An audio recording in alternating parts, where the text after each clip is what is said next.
Bonsoir à tous les deux, merci de nous rejoindre. Bonsoir. Bruno Mascarin, je n'ai pas précisé, vous êtes donc le nouveau directeur du développement économique, de l'attractivité, de l'innovation et de l'enseignement supérieur. Il faut prendre son élan en fait, il faut avoir du souffle.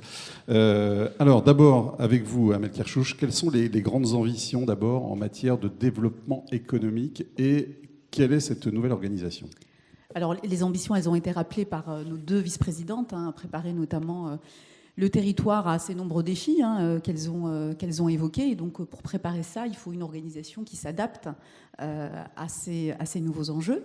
Et c'est pour ça qu'on a réfléchi avec l'ensemble des acteurs à la meilleure organisation possible pour accompagner cette stratégie.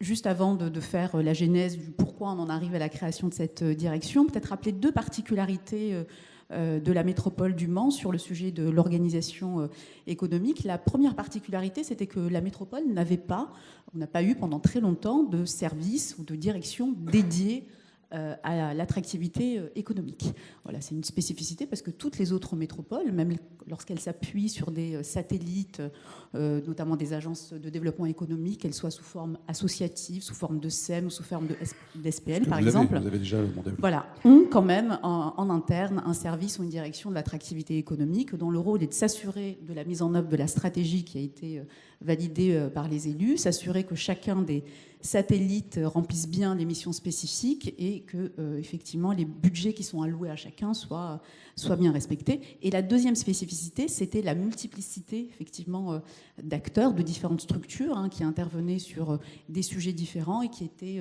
toutes ou exclusivement ou du moins majoritairement financées par la métropole. Donc une organisation plus efficiente d'abord ? Voilà, donc l'objectif c'était effectivement de réfléchir à une organisation plus efficiente et tout au long de l'année 2022 on a été accompagné par un cabinet spécialisé et puis on a eu tous les acteurs du territoire qui ont participé aussi à cette réflexion pour partager le diagnostic de quels étaient les points forts de notre organisation mais quels étaient aussi ses points faibles. Alors les points forts, j'y reviens pas, c'est effectivement des acteurs qui sont tous engagés avec la volonté de porter leur mission au meilleur niveau possible, mais des faiblesses ont été identifiées. Donc c'était effectivement d'avoir des ressources qui étaient dispersées et qui ne permettaient pas d'avoir une offre globale, bien identifiée, efficiente et qui couvrait effectivement l'ensemble des sujets d'intervention de l'attractivité. C'était également une offre qui était insuffisamment portée collectivement, que ce soit d'un point de vue en termes de visibilité, que ce soit sur un plan stratégique ou sur un plan opérationnel, et puis la métropole qui ne pilotait pas suffisamment l'ensemble des satellites qu'elle finançait. Donc l'objectif, c'était d'avoir effectivement une organisation globale, plus efficiente, plus visible, avec deux piliers qui sont identifiés ici. Donc le premier pilier, c'est l'appui aux entreprises, avec l'ensemble des missions qu'a évoqué Patricia tout à l'heure. Et puis le deuxième pilier, c'est l'appui aux filières, aux transitions et à l'innovation, avec effectivement la Technopole qui est un acteur majeur, et puis un certain nombre de services transverses, notamment l'enseignement supérieur. Donc une organisation structurée avec une offre complétée, des ressources également étoffées pour répondre un petit peu aux standards de ce qu'on peut retrouver dans des métropoles de taille comparable. Et rattachée à la direction générale, directement. Et rattachée à la direction générale. Alors, pour évidemment faciliter les arbitrages, la fluidité, mais aussi l'importance et puis la coordination avec l'ensemble des services de la métropole qui concourent aussi à accompagner les entreprises au-delà même de la direction de l'attractivité seule. Bruno Mascarin, à votre accent, je dirais que vous n'êtes pas des Hauts-de-France. Je suis sartois. Non, je suis originaire du Sud-Ouest. Ouais. J'ai un parcours assez éclectique. J'ai fait ma carrière dans le secteur privé, où j'ai exercé différents métiers, expert comptable, banquier d'affaires, chef d'entreprise. J'étais directeur d'une technopole, directeur de développement économique d'une chambre de commerce. Mais en fait, toute ma carrière, elle s'est faite autour d'une passion, c'est l'entreprise, dans tout son cycle de vie, création, développement et transmission. Et alors, qu'est-ce qui vous a poussé à passer la Garonne ? Parce que vous ne l'aviez jamais passé, en fait. Non, jamais. C'est la première fois.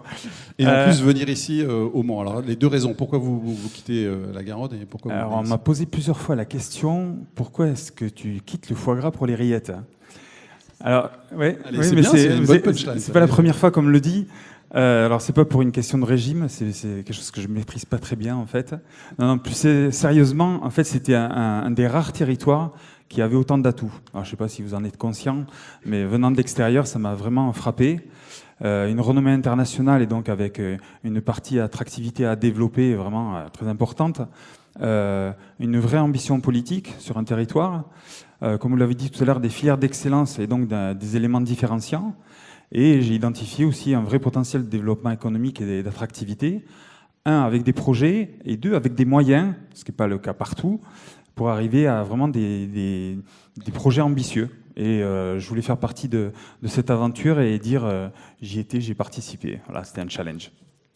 Cette nouvelle stratégie, c'est aussi une nouvelle gouvernance, une nouvelle façon peut-être de travailler avec les entreprises ?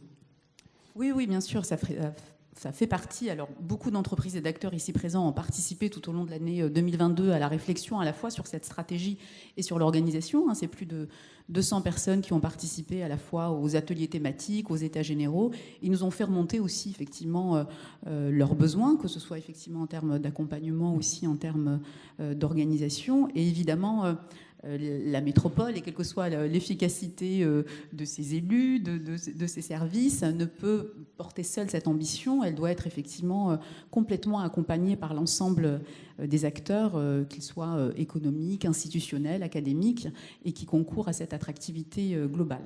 Et au-delà de ça, c'est ce que je disais tout à l'heure, c'est au-delà de la direction de l'attractivité, c'est tous les services de la métropole qui se mettent aussi au service de cet enjeu. Beaucoup de directeurs et de cadres de la métropole sont là ce soir et je les en remercie parce que accompagner un projet de développement d'entreprise, c'est faire appel à de nombreuses compétences et des sujets d'urbanisme, de foncier, de fiscalité, des sujets d'aménagement, de mobilité. Et donc c'est l'ensemble des services de la métropole qui s'organisent au-delà de la direction de l'attractivité pour répondre à cet enjeu. Vous avez de larges épaules, il va en falloir, parce que vous avez vu que vous avez pas mal de missions, Bruno. Comment vous envisagez la mission de votre direction, justement ? Alors, comme on l'a dit, cette direction, elle a un champ d'action élargi, donc pour répondre à tous les enjeux de développement économique et de l'attractivité, et en fait en actionnant tous les leviers dont on a parlé tout à l'heure, l'emploi, la formation, l'innovation. Voilà, il faut travailler sur tous ces aspects. Moi, ma feuille de route, elle est assez claire, en fait.